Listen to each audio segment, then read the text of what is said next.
AP రాజకీయాలు రోజురోజుకి రసవత్తరంగా మారుతున్న నేపథ్యంలో జనసేన నేత నాగబాబుకు సంబంధించిన ఒక ఆసక్తికర చర్చ ఇప్పుడు తెరపైకి వచ్చింది.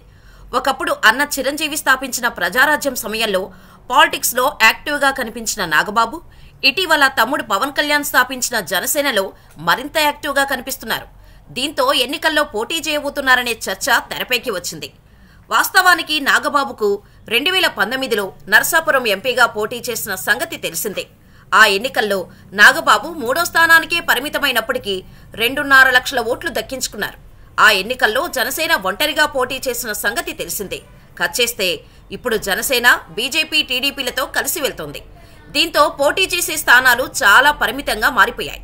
ఇందులో భాగంగా మొదట్లో 60-70 నుంచి తర్వాత కాలంలో 40 నుంచి 50కి, అక్కడ నుంచి 30 నుంచి 40కి అంటూ చర్చలు జరిగిన 24 దగ్గర ఆగగా, మొదట్లో 60 నుంచి 70, తర్వాత కాలంలో 40 నుంచి 50, అక్కడ నుంచి 30 నుంచి 40కి అంటూ చర్చలు జరిగిన 24 దగ్గర ఆగగా తాజాగా ఆ నెంబర్ 21కి చేరింది. ఇక లోక్సభ స్థానాల విషయంలో 9, 6, 3 నుంచి ఇప్పుడు 2 దగ్గరకు వచ్చి చేరిన పరిస్థితి. ఈ సమయంలో సీట్ల కోత కాస్త నాగబాబు సీటు కోతకు దారితీసింది. నాగబాబును అనకాపల్లి ఎంపీ అభ్యర్థిగా బరిలోకి దించుతున్నారనే కథనాలు నిన్న మొన్నటి వరకు బలంగా వినిపించిన సంగతి తెలిసిందే. అందువల్లే నాగబాబు అచ్యుతాపురంలో మకాం పెట్టారని చెబుతారు. అయితే మారిన పరిణామాల నేపథ్యంలో ఆయన ఇటీవల ఆ ఇంటిని ఖాళీ చేసేసి తిరిగి హైదరాబాద్కు షిఫ్ట్ అయిపోయారని తెలుస్తోంది. అందుకు కారణం అనకాపల్లి సీటు కూడా నర్సాపురం తరహాలోనే చేజారిపోయింది. దీంతో ఎంపీగా పోటీ చేసి పార్లమెంటుకు వెళ్దామనుకున్న నాగబాబు ఆశలు అడియాసలయ్యాయి. నర్సాపురం దక్కలేదు, అనకాపల్లి చేజారింది. దీంతో నాగబాబు తీవ్ర ఆగ్రహంతో ఉన్నారని తెలుస్తోంది. ఇదే అదునుగా సొంత అన్నకు కూడా టికెట్ ఇప్పించుకోలేని దయనీయమైన పరిస్థితుల్లో పవన్ ఉన్నాడు అంటూ ప్రత్యర్థులు సెటైర్లు వేయడం మొదలుపెట్టారు. తన పార్టీలో తనకైనా టికెట్ ఉంటుందో లేదో అనే కామెంట్లు మొదలైపోయాయి. ఈ సమయంలో నాగబాబుకి నర్సాపురం ఎంపీ టికెట్ దక్కాలంటే ఆయనకు ఒకే ఒక ఆప్షన్ ఉందని అంటున్నారు. పొత్తులో భాగంగా నర్సాపురం ఎంపీ స్థానం బీజేపీ ఖాతాలో పడిందని చెబుతున్నారు. ఆ స్థానం కోసం మాజీ కేంద్ర మంత్రి రెబల్ స్టార్ కృష్ణంరాజు సతీమణికి ఇవ్వాలని బీజేపీ భావించినప్పటికీ అందుకు ఆమె సుముఖంగా లేరని చెబుతున్నారు. దీంతో ఆ స్థానానికి బీజేపీ అభ్యర్థి ఎవరనే సస్పెన్స్ కొనసాగుతుంది. ఇటీవల రఘురామకృష్ణంరాజుని అమిత్ షా తన ఇంటి బయటే ఆపేయటంతో ఆయనకు నర్సాపురం టికెట్ దక్కే అవకాశాలు సన్నగిల్లాయనే చర్చ తెరపైకి వచ్చింది. ఈ నేపథ్యంలో పవన్ కళ్యాణ్ అన్న నాగబాబు బీజేపీలో చేరితే నర్సాపురం టికెట్ ఆయనకు దక్కే అవకాశం ఉందని, అంతకు మించి ఇప్పుడు నాగబాబుకు అవకాశం లేదనే చర్చ ఏపీ రాజకీయాల్లో మొదలైంది. జనసేనకు కేటాయించబడిన 2 లోక్సభ స్థానాల్లోనూ మచిలీపట్నం నుంచి సిట్టింగ్ ఎంపీ బాలశౌరి పోటీ చేస్తుండగా, కాకినాడ నుంచి సానా సతీష్ కానీ పవన్ కళ్యాణ్ కానీ పోటీ చేయొచ్చని అంటున్నారు. ఈ నేపథ్యంలో నాగబాబు బీజేపీ కండువా కప్పుకుంటే వెంటనే ఆయనకు నర్సాపురం ఎంపీ టికెట్ దక్కే అవకాశాలు పుష్కలంగా ఉన్నాయని అంటున్నారు. మరి వస్తున్న ఊహాగానాలు, జరుగుతున్న చర్చలకు తగ్గట్టుగానే నాగబాబు బీజేపీలో చేరతారా, లేక జనసేన రాజకీయాలు పూర్తిగా తమ్ముడికే వదిలేసి సైలెంట్ అయిపోయి ట్విట్టర్కే పరిమితమైపోతారా అన్నది వేచి చూడాలి.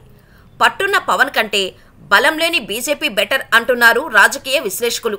ఇప్పుడు ఏపీ రాజకీయాల్లో ఎక్కడ విన్నా ఇదే చర్చ.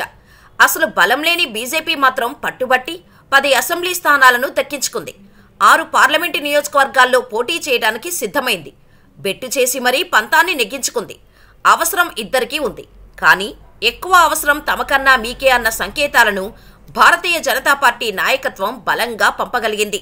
కానీ బీజేపీ కంటే బలముండి పవన్ అండ అవసరం ఎక్కువగా ఉన్నప్పటికీ జనసేనాని మాత్రం తెలుగుదేశం పార్టీలోకి లొంగిపోయాడన్న విమర్శలు సోషల్ మీడియాలో వినిపిస్తున్నాయి.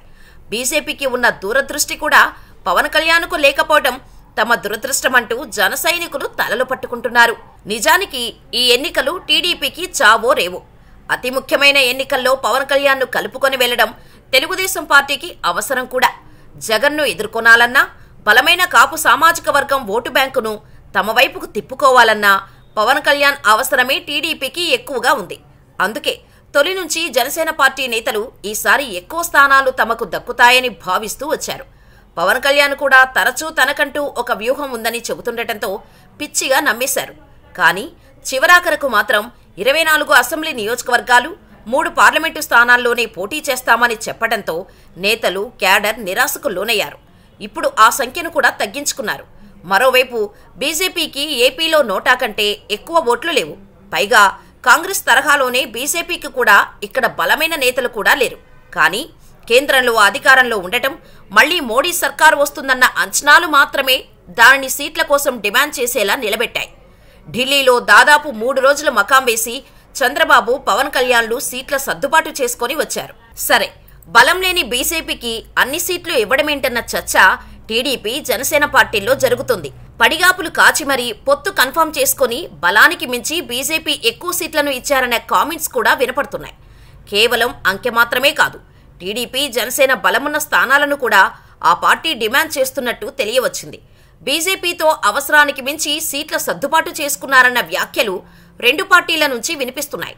ఆర్థికంగా, సామాజిక పరంగా ఆ పార్టీకి బలమైన నేతలు లేరు. అలాగే క్రౌడ్ పుల్లర్లు కూడా ఎవరూ లేరు. అయినా సరే బీజేపీ పట్టుబట్టి మరీ సీట్లను సాధించుకుంది. కానీ పవన్ కళ్యాణ్ మాత్రం తన అవసరం టీడీపీకి ఉన్నా బలమైన ఓటు బ్యాంకును భుజాన పెట్టుకుని ఉన్నప్పటికీ కనీస స్థానాలను సాధించడంలో విఫలమయ్యారన్నది వాస్తవం. అదే ఇప్పుడు కాపు సామాజిక వర్గాల్లో పవన్కు మైనస్గా మారబోతుందంటున్నారు. డిమాండ్ చేసి మరీ సాధించుకోవాల్సిన ఇలాంటి సమయం మరెప్పుడూ పవన్ కళ్యాణ్కు రాదన్న కామెంట్స్ కూడా వినపడుతున్నాయి. మొత్తం మీద పట్టున్న పవన్ కళ్యాణ్ కంటే బలం లేని బీజేపీయే బెటర్ అంటూ నెట్టింట ఆ పార్టీ ఫ్యాన్స్ ఫైర్ అవుతున్నారు. చూడాలి మరి ముందు ముందు ఇంకెన్ని పరిణామాలు జరగబోతున్నాయో.